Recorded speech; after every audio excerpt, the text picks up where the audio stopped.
Saya Ismail Alamsyah, lahir di Bengkulu 17 Februari tahun 1969 dan sekarang menetap di Jogja. Kasus saya ya kasus terorisme tahun 2018 ditangkap di wilayah Polda Jogja. Sekarang sudah saya pernah nasihatin itu temenmu kok aneh-aneh, gak boleh seuzon mah.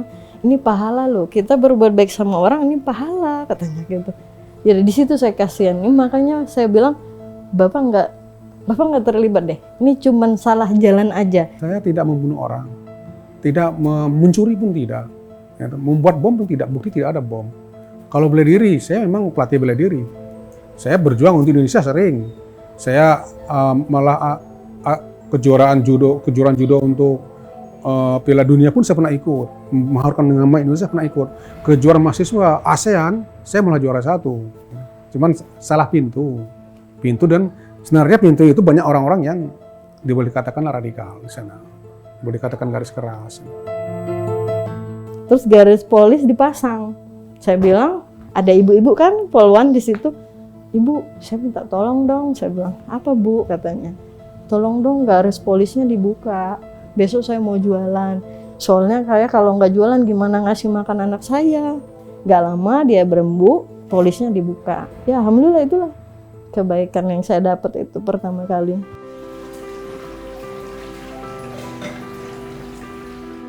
Sebenarnya kenikmatan kita usaha rumah makan itu di situ.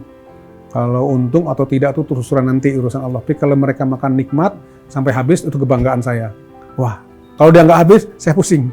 Ada salah apa masakan saya ini? Harapan saya untuk teman-teman yang napiter, janganlah kita kecil hati, janganlah kita pesimis. Bagi yang terbuka hatinya, terbuka pikirannya, ayo dong kita bangun bangsa ini. Baik Persis dari Salapi, itu saudara kita.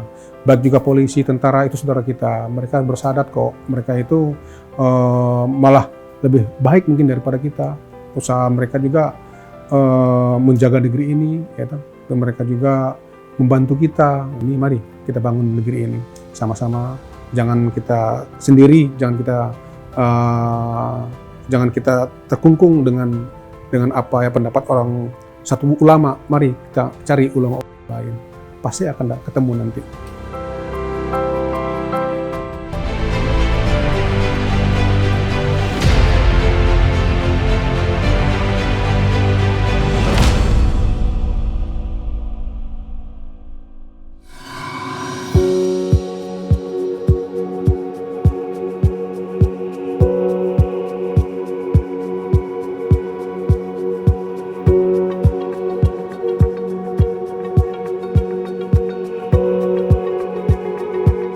Saya Ismail Alamsyah, lahir di Bengkulu 17 Februari tahun 1969 dan sekarang menetap di Jogja. Kasus saya ya kasus terorisme tahun 2018 ditangkap di wilayah Polda Jogja. Setelah itu kita dibawa ke Gunung Sindur untuk bersidang di Jakarta. Ketika sidang di Jakarta saya kena vonis 2 tahun 6 bulan. Setelah vonis di Gunung Sindur setahun, pindah ke Lapas Bojonegoro. Sampai Lapas Bojonegoro, bulan Desember tahun 2020 saya pulang. Ketika tahun 2014 itu peperangan di mana banyak umat Islam yang dibunuh antara perang saudara di sana. Setelah itu di penjara Abu Ghraib juga terjadi pembantaian umat Islam, terjadilah peperangan di sana. Terus di Suriah juga banyak umat Islam dibantai. Nah akhirnya kita tertariklah untuk membela umat Islam yang ada terutama di Suriah. Nah, di Myanmar itu ada kejadian di mana umat Islam juga dizolimi di sana. Terus kita mulai latihan lagi nih, latihan untuk siapa tahu ada panggilan nanti ke Myanmar. Ternyata tahun 2018 saya ketangkap karena diindikasikan terangkut jaringan terorisme. Sebelum kita berangkat ke sana, karena peperangan sudah dahsyat sekali, sehingga kita ada persiapan bahasanya idat lah, latihan untuk membela umat Islam yang terzolimi di Suriah, Palestina, yang ada di Irak. Nah, latihannya ya berupa misalnya latihan bela diri, Kebetulan saya juga ngelatih di sana. Itu cuma beberapa kali ketemu lah. terus berenang, karena di dalam hadis Nabi juga kita diwajibkan untuk berlatih berenang, berlari, menunggang kuda, dan latihan pedang. Itu kewajiban umat Islam. Tangkap saya pas lagi dari rumah, keluar dari rumah dekat di Indomaret, dekat rumah, kira-kira paling 50 meter dari rumah. Saya keluar dari rumah, terus ketika itu belanja sesuatu di Indomaret, pas keluar di Indomaret saya ditangkap sama Densus 88. Saya udah nggak tahu keluarga lagi, karena saya putus hubungan dengan keluarga. Kira-kira berapa hari ya, beberapa bulan lah, baru bisa keluarga menemukan saya. Di sana di sel saya nggak tahu menau sudah. Keluarga respon gimana kita nggak tahu. Assalamualaikum warahmatullahi wabarakatuh. Nama saya Ida Hartati, status saya istrinya Pak Ismail Alamsyah. Dukungannya pertama kali itu ya semangat ya, support buat diri saya dulu. Pertama itu hari kejadian itu saya nguatin hati saya harus bisa nih. Saya harus bisa pas kejadian Bapak, karena saya lihat anak-anak mulai down ya. Akhirnya saya kuatkan diri saya kuatkan karyawan saya yang nangis karyawan. Udah tenang. Kalau kalian nangis, adik-adik nangis semua. Iya Bu, udah saya tenang. Saya kasih support adik-adik yang dua, si Yusuf sama si Aisyah itu. Karena banyak polisi masuk tuh hampir 100 orang ke dalam, geledah semua laci-laci, kamar-kamar gitu kan. Siapa pakai sebo semua, pakai pakaian preman. Jadi kita nganggapnya apa ini ya, kejadian apa ini gitu kan. Tapi saya ngeplong aja ya. Kita dari kepolisian, oh iya silakan masuk, saya bilang gitu. Mereka masuk, geledah semua barang saya di dekat anak saya. Ayo anak-anak tenang, ini omnya nggak apa-apa gitu. Omnya cuma ada keperluan, oh iya. Tapi dua anak itu kan udah paham, si Aisyah sama Yusuf, hatinya gelisah ini siapa sih, ini siapa gitu. Tapi sudah itu kejadian berlalu hari itu, yang pertama saya fokus ke Bapak. Gimana nguatin Bapak kalau saya baik-baik saja gitu sama anak-anak. Beliau tuh memang baik gitu kan, menurut saya ya pribadi, karena dia itu melihat orang itu, kadang saya sendiri pribadi, ini orang kok kalau datang ke rumah kayaknya ada sesuatu ini, nggak boleh suuzon. Itu Bapak selalu bilang ke saya nggak boleh suuzon. Makanya saya bilang, kadang sudah saya pernah nasihatin, itu temenmu kok aneh-aneh, gak boleh suuzon mah, ini pahala loh, kita berbuat baik sama orang ini pahala katanya gitu. Jadi di situ saya kasihan. Ini makanya saya bilang Bapak nggak terlibat deh, ini cuman salah jalan aja, salah temen gitu. Karena pemanfaatan kebaikan Bapak, sampai Bapak tuh kan saya punya tempat tuh warung di Pogung, itu sampai kunci warung itu Bapak kasih. Saya kan jualan nih, itu kan warung buat usaha, kok Bapak segampang itu memberikan kunci kepercayaan sama siapa tuh tukang parkir saya gitu, namanya yang ditembak mati di Kaliurang itu. Saya besuk Bapak tuh banyak yang ngelarang saya, nggak usah ke penjara. Kenapa? Haram. Kok haram? Saya nggak paham. Haram? Gimana letak haramnya? Saya bilang nggak ada. Zaman Nabi Yusuf boleh besuk. Ketika Yusuf di penjara, ada yang besuk Yusuf. Tidak ada halangan. Ya udah, tapi saya tidak ngomong pemahamanmu salah, tidak. Tapi di dalam batin saya ngomong, ini orang ada aneh gitu kan. Aku harus jaga jarak. Dah, aku jaga jarak sama dia. Terus aku dapat masukan dari Intel kan. Ibu masih, saya tuh nggak bisa ngeliat anak yatim. Jadi kasih saya anak yatim doang, pasti saya meleleh. Tapi begitu tadinya gitu, akhirnya dari Intel dia bilang, ibu memang baik, gampang kasihan sama orang. Tapi coba ibu ini lebih hati-hati berteman, lebih tahu pemahaman mereka seperti ini. Setahu saya pemahamannya baik. Tapi seiring waktu 3 bulan Bapak di penjara, baru saya tahu pemahaman mereka tuh bertentangan dengan saya. Ketika saya dipindah di Gunung Sindur, di sanalah kita mulai berdebatan. Saya mencari apa sih yang radikal itu seperti apa. Karena ketika saya ditangkap sama Densus tuh, saya nggak mau ngalah. Saya salah apa gitu. Kamu termasuk jaringan Daulah di JAD di Jogja. Daulah tuh nggak tahu saya Pak. Demi Allah saya nggak tahu apa tidak Daulah gitu. Niat saya kan pengen bela umat Islam, mau di Suriah kayak, mau di Palestina kayak. Akhirnya udahlah, saya terima aja, saya BAP ya saya ikut aja lah. Pokoknya terserah mau diapain, saya jalani aja. Karena saya udah masuk golongan mereka. Sampailah saya pindah ke Gunung Sindur. Sana baru saya lihat, oh ini diskusi nih, berdebat. Kita kan satu sel satu orang. Paling kita sebelah kan. Ada petugas datang, saya kan dia muslim pakai topi, saya assalamualaikum dong. Karena dia Islam, saudara kita. Assalamualaikum Pak, waalaikumsalam. Berapa kali saya ngucap salam, akhirnya saya dipindahkan. Semain kamu dipindah di blok A. Ada apa Pak? Kamu kok agak lain, yang lain-lain pada nggak mau salam, kok kamu ngucap salam? Apa salah? Bapak muslim bukan muslim? Ya, Bapak saudara saya Bapak bilang. Akhirnya saya pindahkan di blok A. Saya bilang, kafir apa? Kalau nggak ada polisi, negeri ini mau jadi apa? Kalau nggak ada tentara, mau jadi apa negeri ini? Oh, negeri ini negeri kafir loh. Kalau negeri kafir, kamu orang apa? Apa kamu orang Indonesia atau orang Amerika? Kamu keluar negeri mau jadi apa? I'm from Indonesia atau from Amerika? Pasti from Indonesia. Kalau kamu nggak punya KTP, mau jadi apa? Kamu bukan itu. Oke lah, kita ke daulah, ke ISIS lah. Nanti ditanya, dari mana kamu? Nanti kamu diam. Kamu orang Indonesia, kamu kafir berarti. Karena Indonesia kamu bilang kafir. Nanti kan aku orang mana? Orang Indonesia. Nah, kafir kamu, saya bilang gitu. Pasti bilang Indonesia kan, ya udah Indonesia negara Indonesia, yang kita Indonesia, ya kan? Kenapa kita benci sama negeri ini?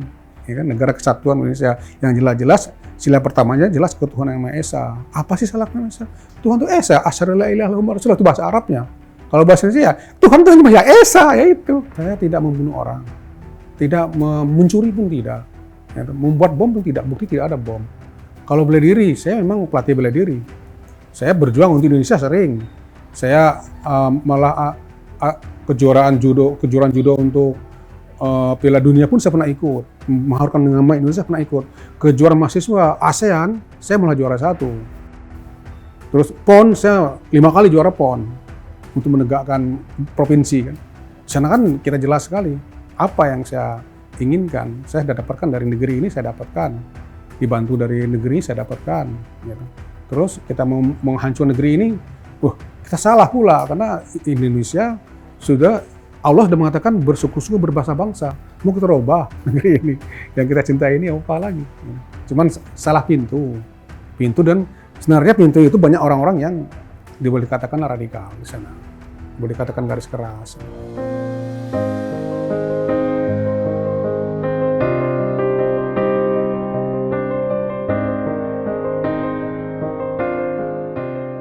Ketika tahun 2014 itu tujuan kita kan saya dipilih untuk melatih bela diri, yaitu untuk berjihad. Yaitu apa yang saya tahu itu pun dasar-dasar, karena memang dasar-dasar penting. Nah, setelah saya keluar, saya pengenlah membangun lagi olahraga saya, prestasi saya yang dulu, saya akan kembangkan kepada atlet-atlet junior, pada anak-anak yang masih kecil-kecil, supaya nanti dia berprestasi, bisa mengharumkan nama bangsa Indonesia ini, dan juga bisa membanggakan negeri kita. Apalagi kan kemarin kan SEA Games yang di Vietnam itu kan kita gagal total. Karena nggak gagal, cuman ya siapa lagi kalau nggak kita yang bangun mereka yang kecil-kecil itu untuk memperkuat lagi Indonesia supaya jaya di mata dunia internasional.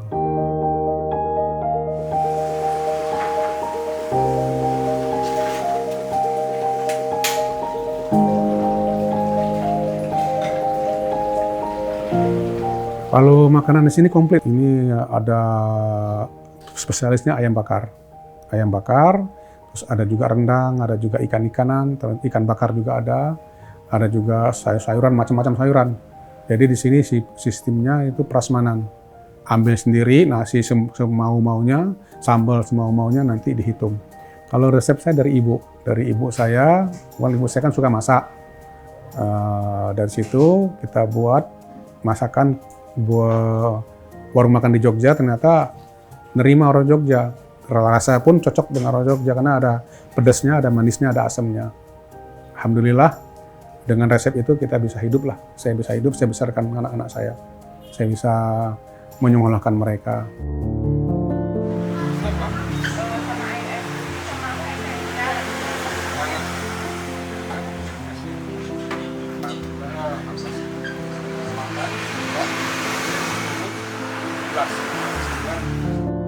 Ada COVID, sehingga ekonomi kita goyang.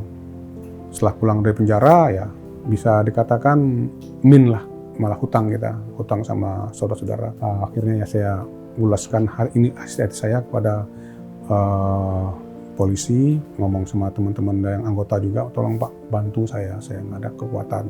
Kini mereka bantu saya. Alhamdulillah sedikit-sedikit saya mulai hidup lagi untuk menghidupkan anak-anak saya. Terus garis polis dipasang. Saya bilang, ada ibu-ibu kan poluan di situ. Ibu, saya minta tolong dong. Saya bilang, apa Bu? Katanya, tolong dong garis polisnya dibuka.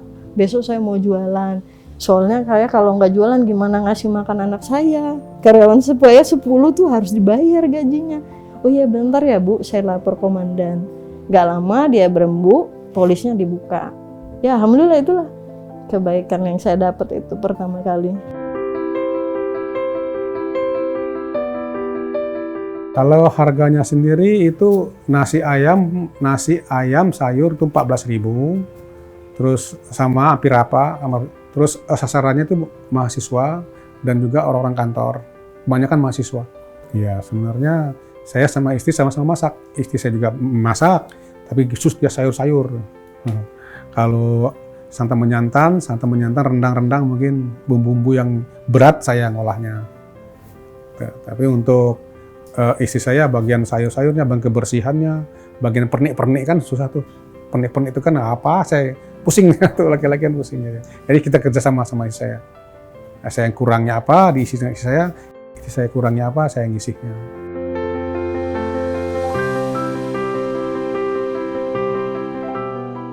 Kalau Bapak itu di kasir saya suruh.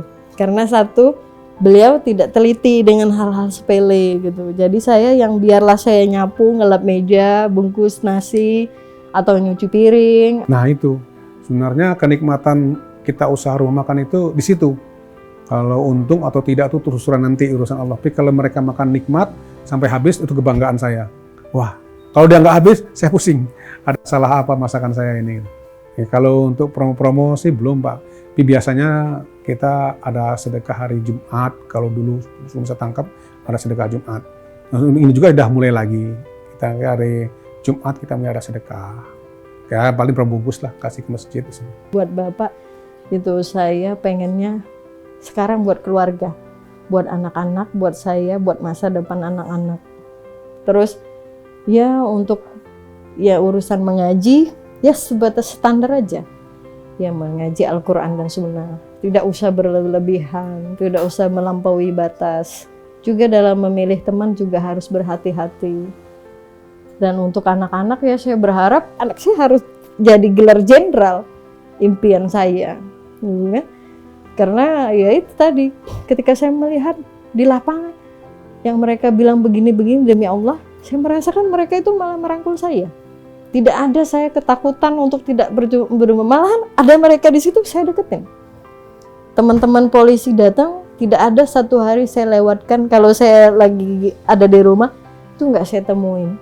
Karena impian saya pengen anak saya juga sukses kayak mereka. Harapan saya untuk teman-teman yang napiter, janganlah kita kecil hati, janganlah kita pesimis. Bagi yang terbuka hatinya, terbuka pikirannya, ayo dong kita bangun bangsa ini, bangun negeri ini. Jangan sampai kita nanti terkungkung hanya itu-itu saja, tidak mau bermasyarakat. Mari kita bersama-sama, baik Persis dari Salapi, itu saudara kita. Baik juga polisi, tentara, itu saudara kita. Mereka bersahadat kok, mereka itu malah lebih baik mungkin daripada kita. Usaha mereka juga menjaga negeri ini, ya, dan mereka juga membantu kita. Mari kita terbuka pikiran kita, jangan dengan satu ulama, mari lihat ulama-ulama lain, belajar dengan ulama-ulama lain, supaya kita nanti berpikir, supaya nanti kita terbuka pikiran kita. Gitu. Kita bangun negeri ini sebagai anak bangsa, sebagai anak negeri, di mana Allah juga menciptakan manusia juga berbangsa-bangsa, yaitu kita ini bangsa Indonesia, bangsa yang dipilih oleh Allah untuk bumi ini. Mari kita bangun negeri ini sama-sama. Jangan kita sendiri, jangan kita terkungkung dengan apa ya pendapat orang satu ulama. Mari kita cari ulama lain. Pasti akan ketemu nanti.